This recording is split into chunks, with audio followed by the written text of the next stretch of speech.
and welcome to Life Matters. My name is Alice Piri. Child molestation is running rampant and many residents are fed up.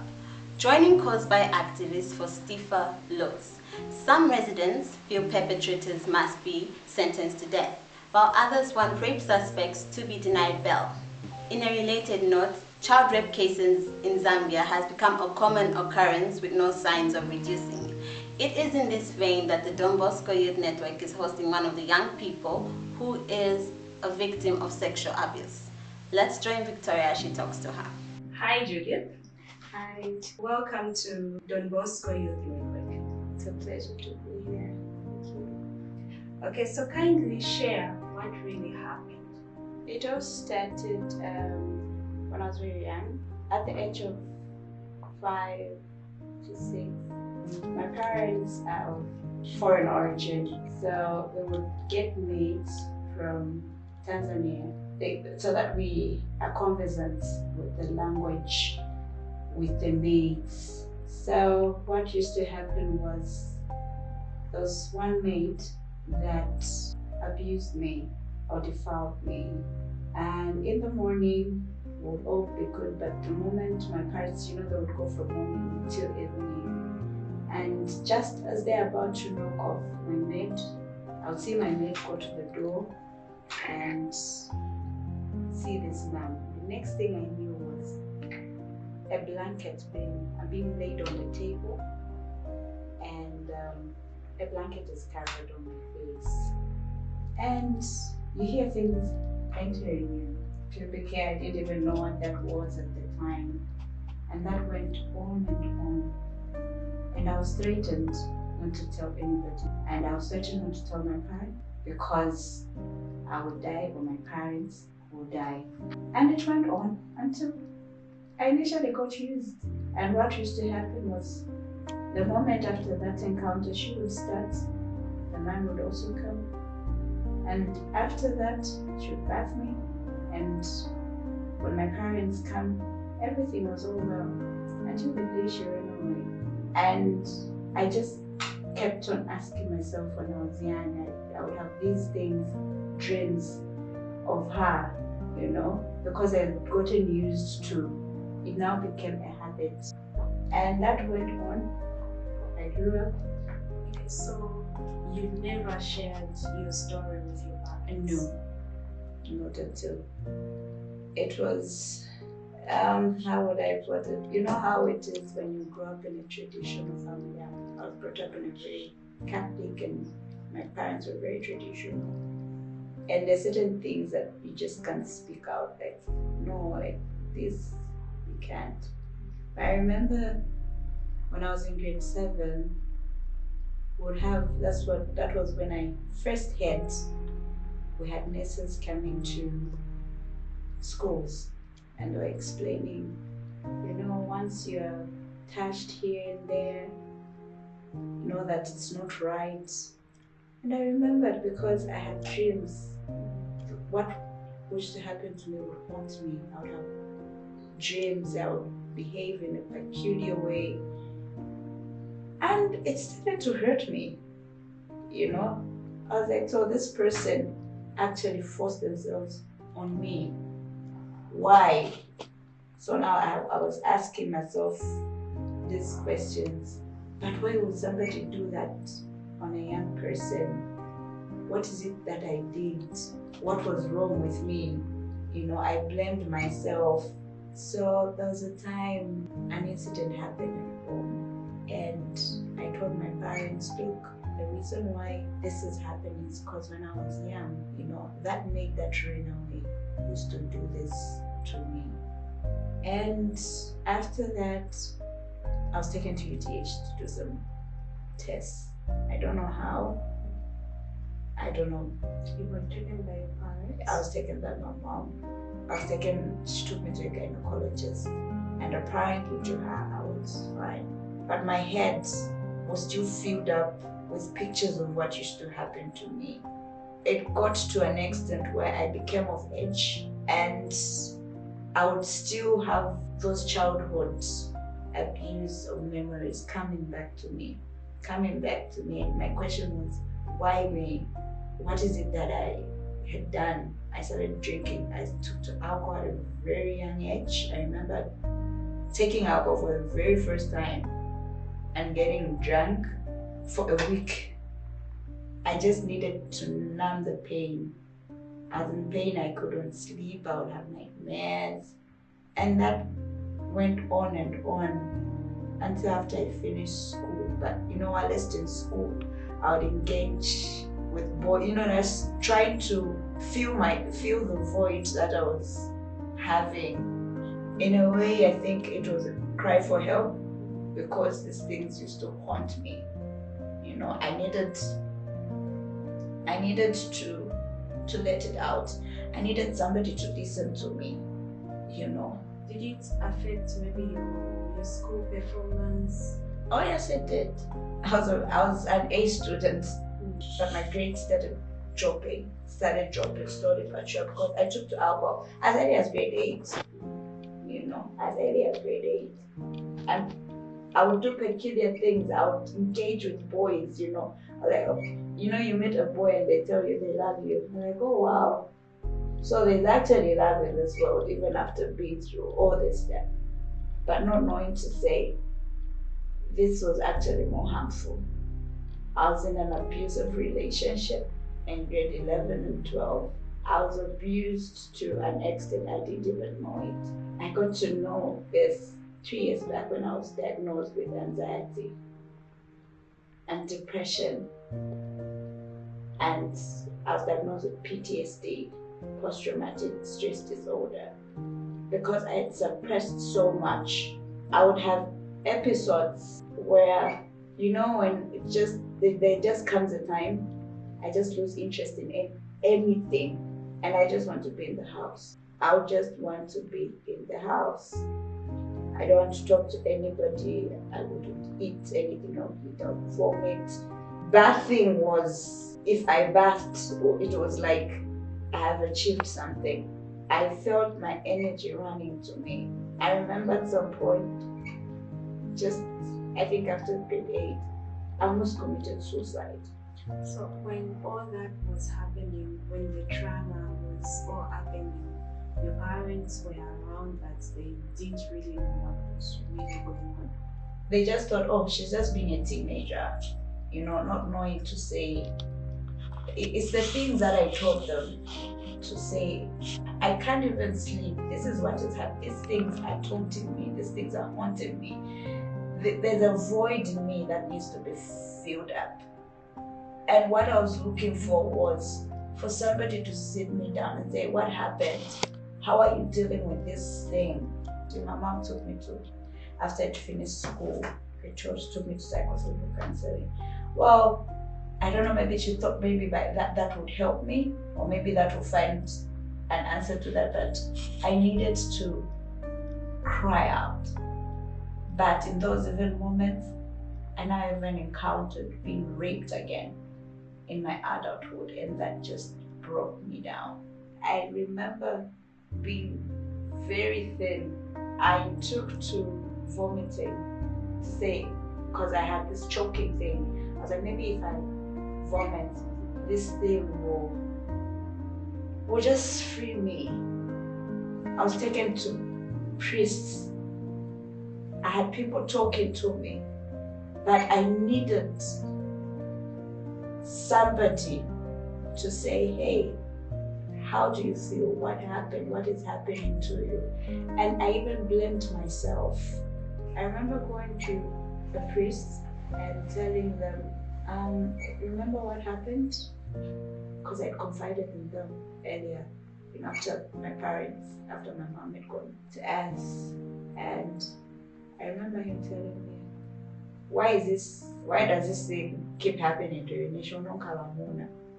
That just made me go like, oh wow, I came here for solutions, or maybe for something to be half solved. And God, this is what I get. That just broke me, and I just didn't want anything to do with church. Because if I'm going to go to church and be answered like that, where else do I get to go?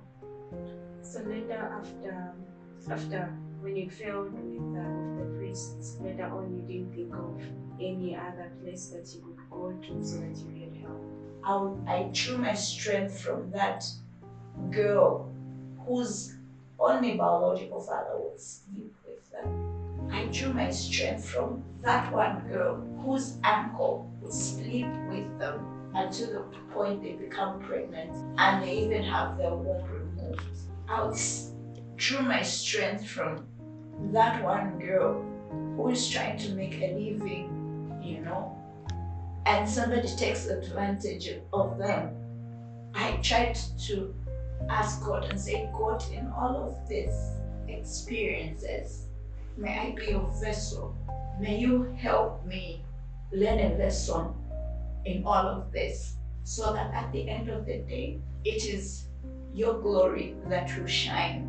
It hasn't been easy. Society does not take kindly people who are raped, people who go through stuff, people who have episodes.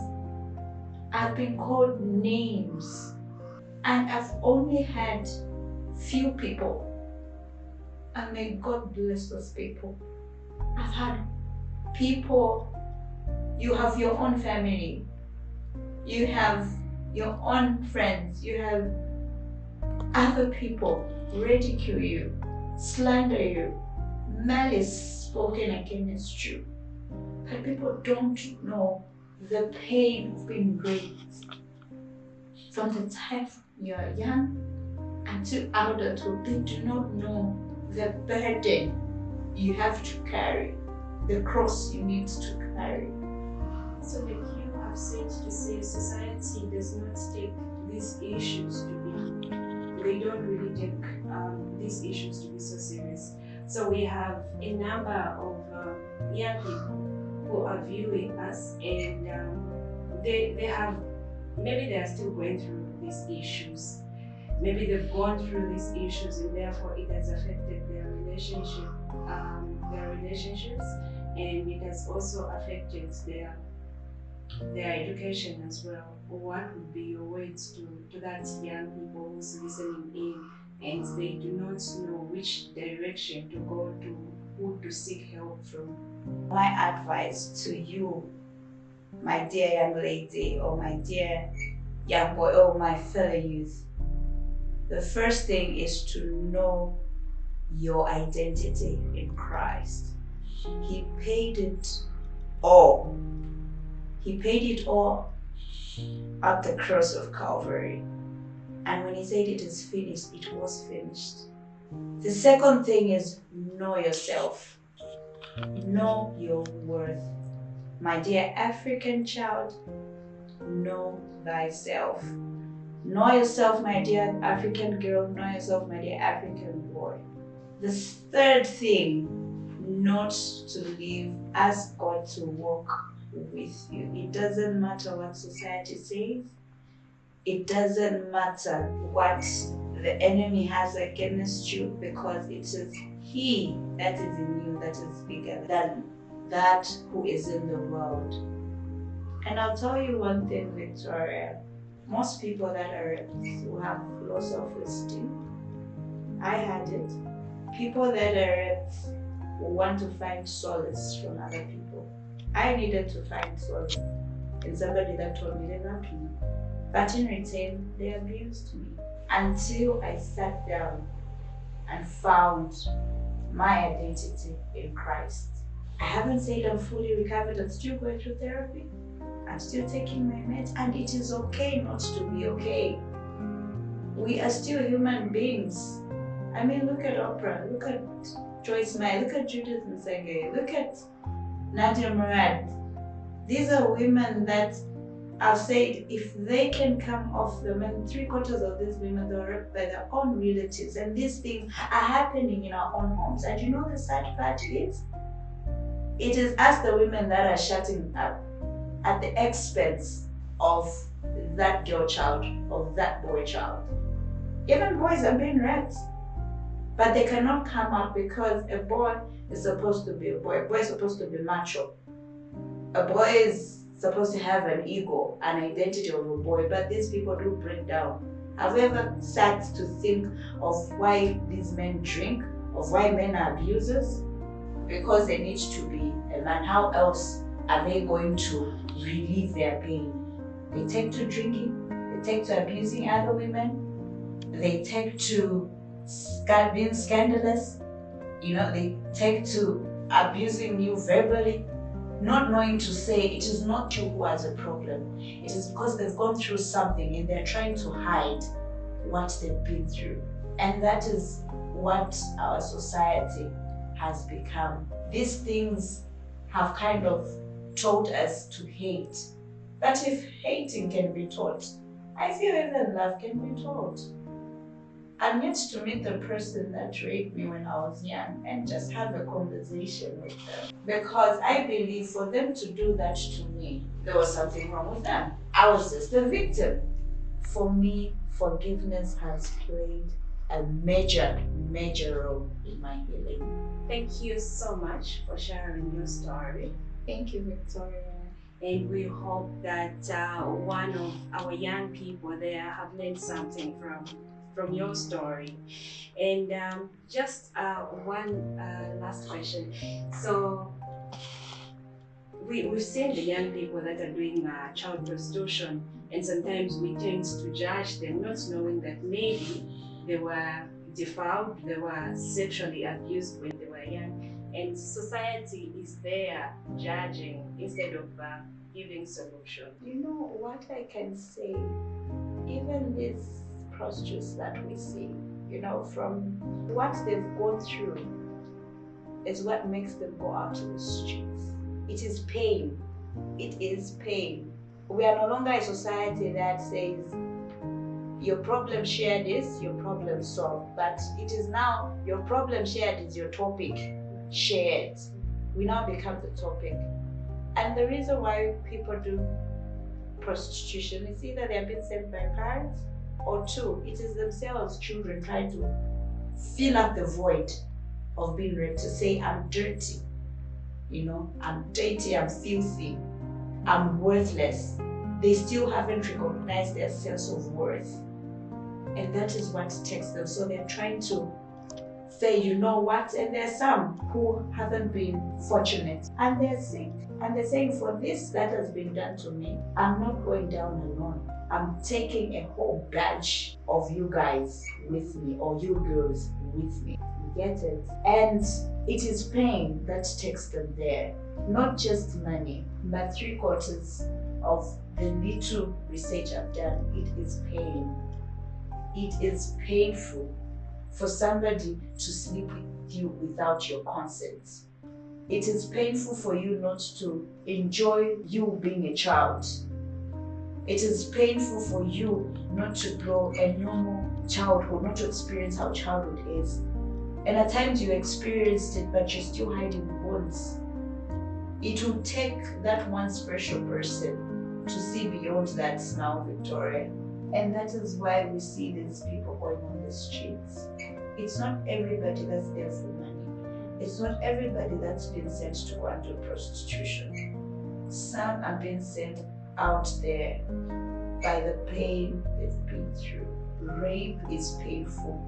And I keep telling people, you cannot mock a pain that you have not gone through. And I'll tell you one thing, I've met people that have been raped and they won't laugh at my story.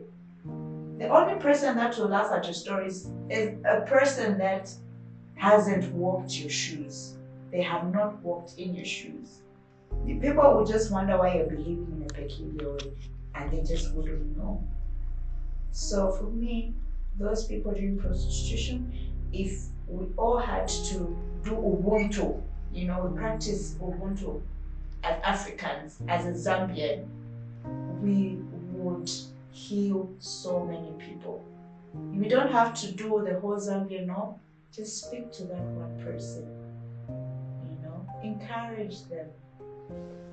Childhood abuse is what is affecting the development of the nation. And when a child is abused, you have killed a nation. let us go back into being like the good shepherd who leaves the 99 sheep and goes to look for that one person. And who is that one person that I'm speaking to? It is that one person in the community whom we see being abused. It is that one person that is going to do prostitution. It is that one person who is called a junkie. It is that one person who is called a drunkard and a prostitute.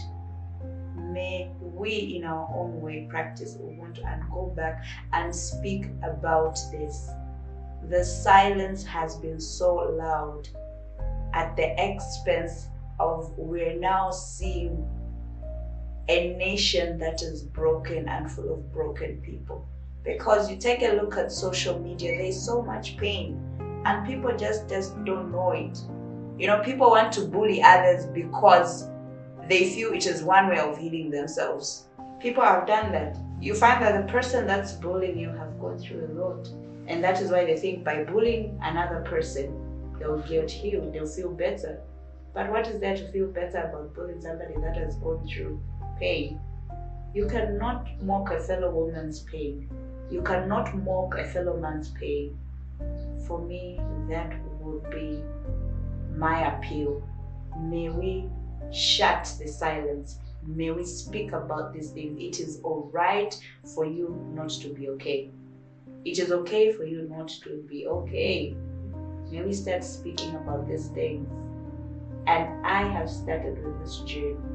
And I'm doing it for the girl that never thought they would make it.